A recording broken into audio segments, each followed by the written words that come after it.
So today is June 12, Friday, Independence Day, Araw ng Kalayaan. Ito ang Araw ng Kalayaan, ang kasaysayan ng Pilipinas na ipinaglaban ng ating mga ninuno sa kamay ng mga dayuhan. Independence Day.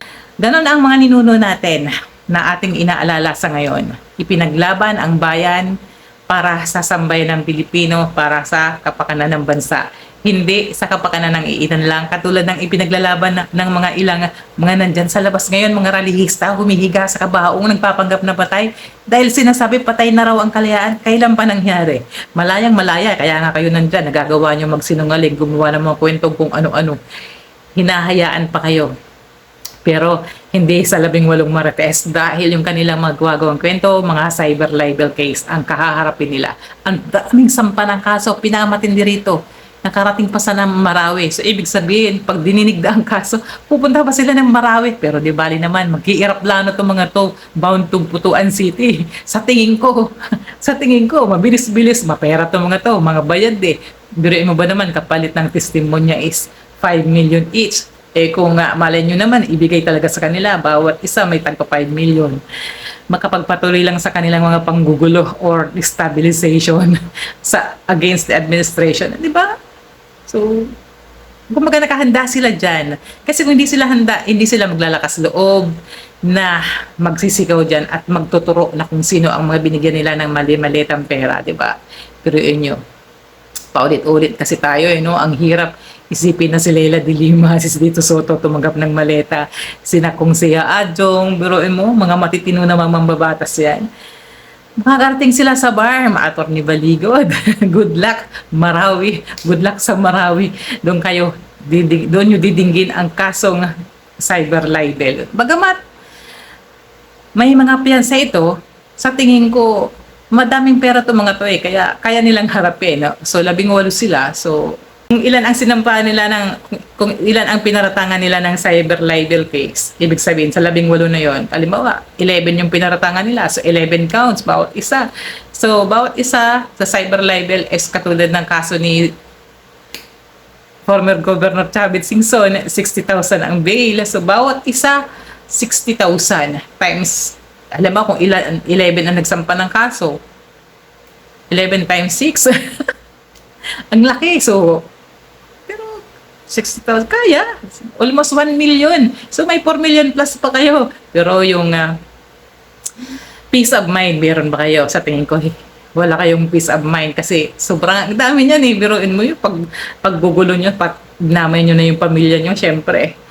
Pero dahil nga sa nakanta na kayo at talaga nga gusto nyong panindigan, siguraduhin nyo na lang na yung inyong mga paratang ay may mga resibo kayo para naman hindi kayo mahirapan sa mga kasong kaharapin yung cyber libel, di ba? Ito yung 18 Marites na talagang ayan, di bali na dahil ngayon ay Independence Day, so ang ganda ng naganap, i-celebrate ng Pangulong Bongbong Marcos kasamang kanyang pamilya. Ang saya tingnan eh, di ba? Napakagandang imahe para isa sa isang pamilya na gayon nagkakaisa sila. Yung kanyang tatlong nagagandahang lalaki kasama ni First Lady Alisa Araneta Marcos at ni Pangulong Bongbong Marcos sa Rizal Park yun, ano? Samantalang yung mga supporter ni Vice President Sara Duterte na patuloy na nag-iiyakan doon ng mga nagpapanggap na patay, humiga pa sa kabaong. Ano bang ginagawa nyo? Hindi ba kayo nahihiya sa mga ginagawa nyo? Ano bang gusto nyong patunayan? Sa totoo lang, walang ginagawa ang administrasyon sa mga Duterte na hindi maganda. Wala talaga. Sila ang gumawa niyan sa kanilang mga sarili.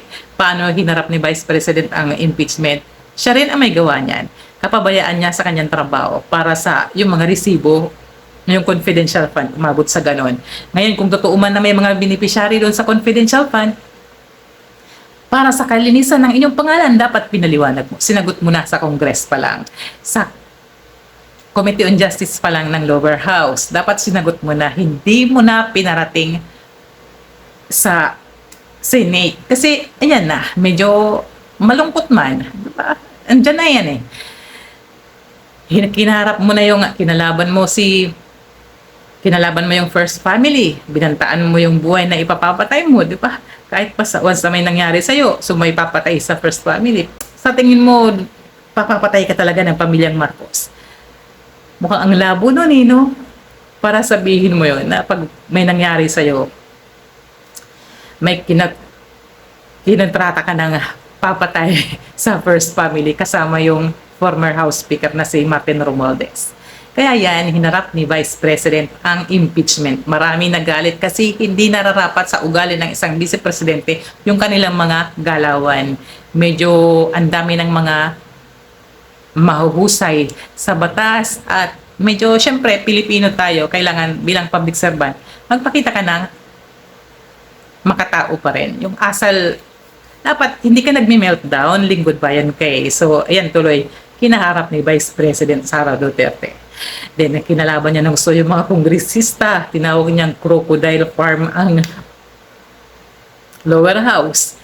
Never niya talagang narespeto kasi ang taas ng tingin sa sarili. So, ayan, umabot na sa ganyan.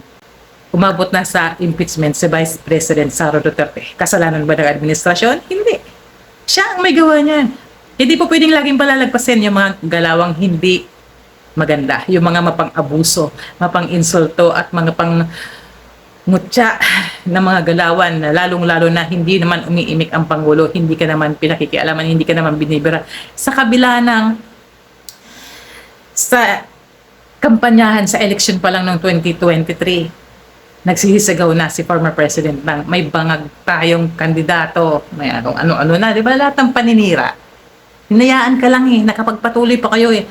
So dahil nga sa ganun na, dapat inisip na lang sana ni Vice President Sara Duterte. Kaya dahil lang basta hindi siya napagbigyan ng confidential fund na hinihingi niya sumunod, kaya nagalit na siya sa Rizal Diconon at kay former House Speaker. So, dinamay niya na ang Pangulo kasi gusto niya nang sirain. Dahil siya, siyempre, Vice President siya, makikinig na siya sa kanyang ama. Kasi once na napatansik na nga naman ang Pangulo, siya yung tinatawag niya na, basta may tawag doon eh, yung tinatawag niya sa sarili niya noon, siya yung hahalili once na may mangyaring hindi maganda sa Pangulo. Kaya kailangan niya sirain.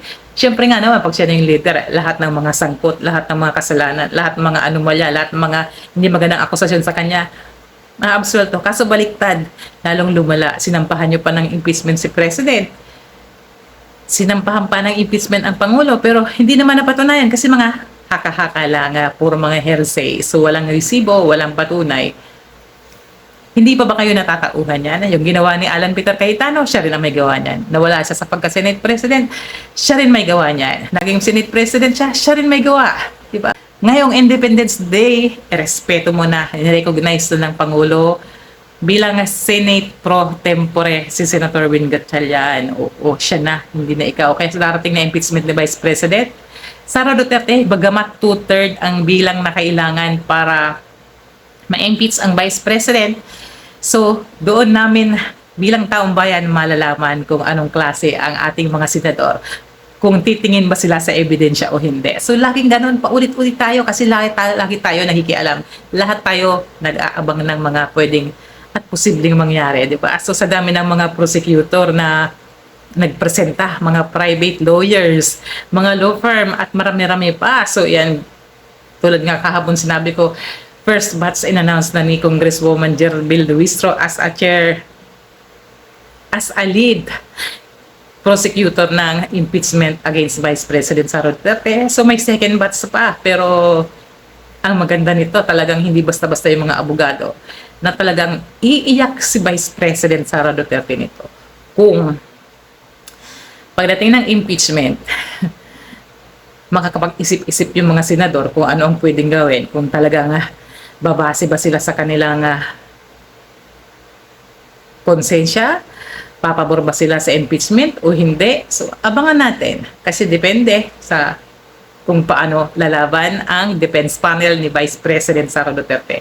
So dahil ngayon Independence Day, sana babawas-bawasan ng mga bobo. Ayan, humiga pa kayo sa kabaong kahit maghapon pa kayo dyan, magdamag kayong humiga sa kalsada hanggat hindi kayo nasasagasaan. Huwag kayong tumigil.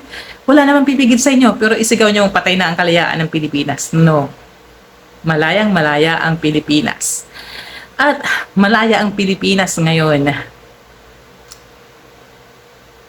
ikukumpara mo sa nakaraang administrasyon na talagang medyo nakakatakot yun, no?